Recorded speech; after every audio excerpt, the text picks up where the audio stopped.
Trung Quốc mưa khủng khiếp, đập Tam Hiệp mở 9 cửa xả lũ khắp nơi chìm trong biển nước, nhiều ngôi làng nhấn chìm chỉ còn thấy nóc, ô tô trôi nổi khắp nơi.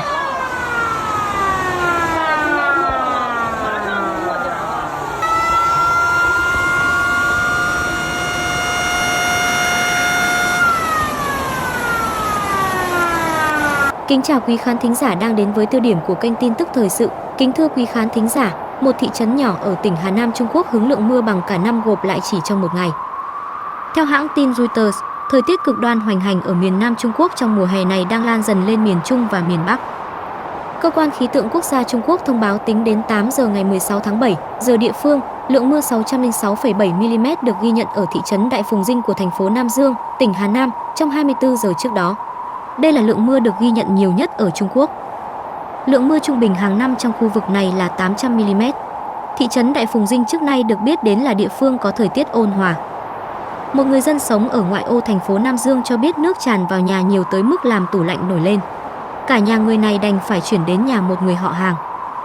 Cơ quan khí tượng quốc gia Trung Quốc nâng mức ứng phó khẩn cấp với mưa lớn lên cấp 2, tức mức gần cao nhất trong 4 cấp, sau khi có các dự báo mưa xối xả sẽ tấn công nhiều địa phương ở miền Đông và miền Trung.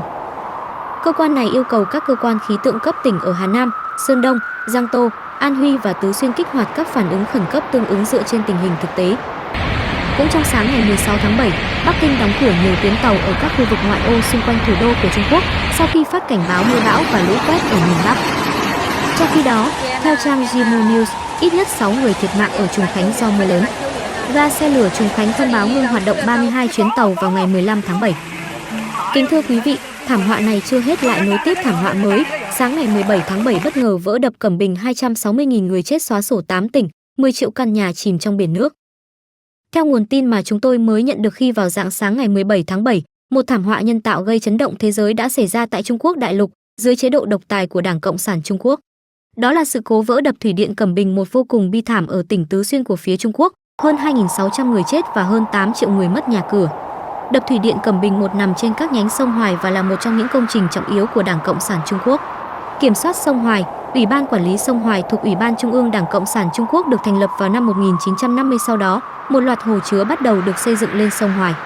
Hồ chứa nước Cẩm Bình 1 ở thành phố Lưỡng Sơn, tỉnh Tứ Xuyên của Trung Quốc, là một trong những dự án quy mô lớn được ví như một con đập bằng vỏ sắt khoác trên mình một vầng hào quang với vỏ bọc trị sông Hoài. Nó nằm ở thượng nguồn sông Nhỡ, một nhánh của sông Hoài dựa chân núi Bạch Vân. Công trình này được thiết kế và xây dựng bởi sự hỗ trợ của các chuyên gia của Nga sau khi khởi công vào năm 2005 và hoàn thành vào năm 2014. Tuy nhiên, sau khi đưa vào sử dụng, các vết nứt ở đường hầm đã dẫn nước, các vết nước dọc và ngang ở trên đập đất đã được phát hiện. Vì vậy, vào tối ngày hôm qua ngày 17 tháng 7, việc xây dựng mở rộng được tiến hành theo cái gọi là thiết kế trăm năm lũ một lần và lũ ngàn năm một lần. Giơ giao chức năng trữ nước vào chống lũ. Vào ngày 16 tháng 7, một cơn bão đã ập đến làm cho đập thủy điện Cẩm Bình 1 bị sập trong trận lũ lụt. Do mưa lớn kéo dài 3 ngày nên nó đã bị vỡ. Và rạng sáng ngày hôm nay lũ tràn ra khỏi đập.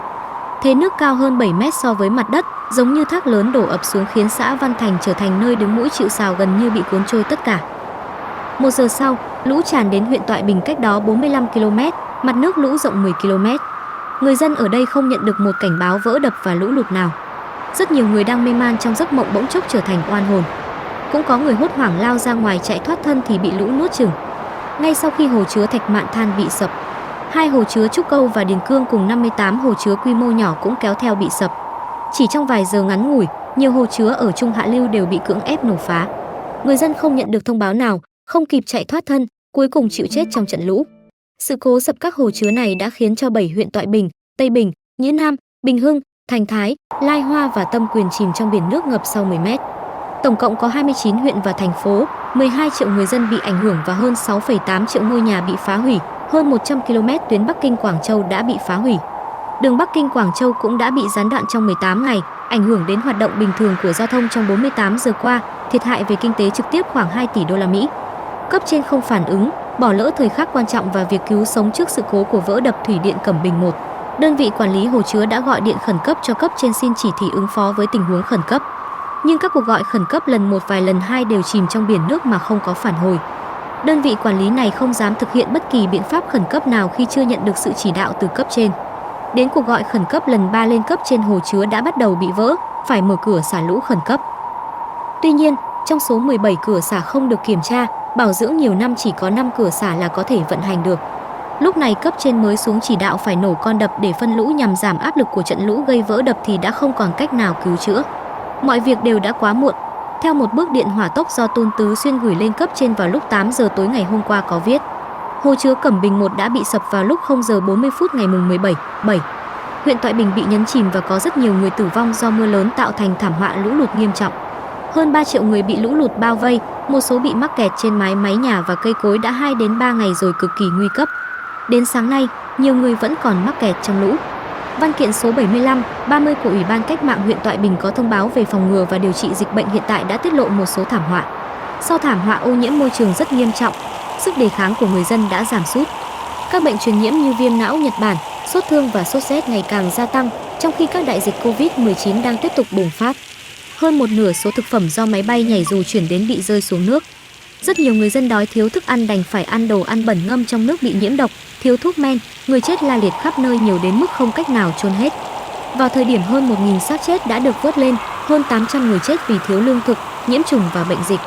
Thế nhưng, Đảng Cộng sản Trung Quốc không đưa tin tức gì mà vẫn che đậy thảm họa nhân tạo này trong suốt mấy ngày qua. Từ đó, chúng ta có thể thấy được tình cảnh cảm thương của dịch bệnh lúc bấy giờ.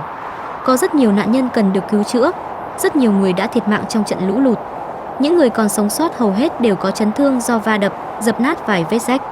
Do trời nóng hầu hết các vết thương đã bắt đầu viêm và thối rữa, một số chấn thương rất nghiêm trọng mà bệnh viện thì quá ít.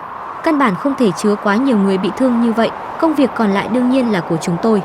Dường như mỗi ngày đều có người chết. Ngoài việc bị thương, mọi người không còn nơi nào để cư trú sau thảm họa. Xác chết ngổn ngang khắp nơi, vô số ruồi muỗi sinh sôi, kéo theo là bệnh tiêu chảy và bệnh sốt rét bùng phát hoành hành. Hàng ngàn dặm của vùng đồng bằng đã không còn sự sống. Cả vùng đất như đang bị lột sạch, quần áo trần trụi như thế thì chỉ có xác chết thối là có thể được nhìn thấy ở khắp mọi nơi. Đập thủy điện bị sập, hơn 2.000 linh hồn oan trái và những ký ức không thể nguôi ngoai đã bị vùi lấp trong cát bụi sau khi lũ rút. Và Đảng Cộng sản Trung Quốc đã che đậy khoảng thời gian lịch sử này. Vậy mà trong lúc này, Đảng Cộng sản Trung Quốc tiếp tục cho khởi công xây dựng lại mới thêm nhiều hồ chứa, cố tình khoác cho hồ chứa này một tấm áo mới như một điểm để thu hút khách du lịch. Đảng Cộng sản Trung Quốc biến tăng sự thành ảo, sự hòng dối lừa dân chúng. Người trong cuộc không khỏi bàng hoàng đặt ra câu hỏi: vì sao lại xảy ra thảm kịch vỡ đập như thế này? Nguyên nhân chỉ được cho là xây dựng từ những năm 2005, chất lượng kém, tiêu chuẩn thấp, đặc biệt là quản lý không thường xuyên, tiềm ẩn nhiều nguy cơ. Nhưng tất cả những phát biểu này vẫn không hề nhắc đến vấn đề mấu chốt rằng thể chế của Đảng Cộng sản Trung Quốc là cấp trên kiểm soát chặt chẽ cấp dưới. Cấp dưới xin chỉ thị cấp trên đã tạo thành chướng ngại trong vụ việc, gây cứu trợ khẩn cấp giới. Lãnh đạo chính trị đúng đắn luôn tự cho mình là chuyên gia, coi thường tính chuyên nghiệp và chôn vùi nguyên nhân của những thảm họa nhân tạo ở khắp mọi nơi. Đánh giá từ những tư tưởng và thành tựu quản lý sông ngòi trong lịch sử Trung Quốc, việc Đảng Cộng sản Trung Quốc xây dựng các đập chứa nước và phát điện về cơ bản là trái với quy luật tự nhiên, hưởng ứng chỉ thị của Tập Cận Bình. Để kiểm soát sông Hoài, Đảng Cộng sản Trung Quốc đã xây dựng các hồ chứa chủ yếu là lưu trữ để kiểm soát lũ lụt. Trong những năm 1950, hơn 100 hồ chứa đã được xây dựng ở Chu Mã Điếm, từ miền núi đến đồng bằng, từ thượng nguồn đến hạ lưu sông Hoài. Không nên nào là Đảng Cộng sản Trung Quốc không muốn xây hồ chứa, chỉ là họ chưa xây được đập chứa nước lớn nhất thế giới ở đây.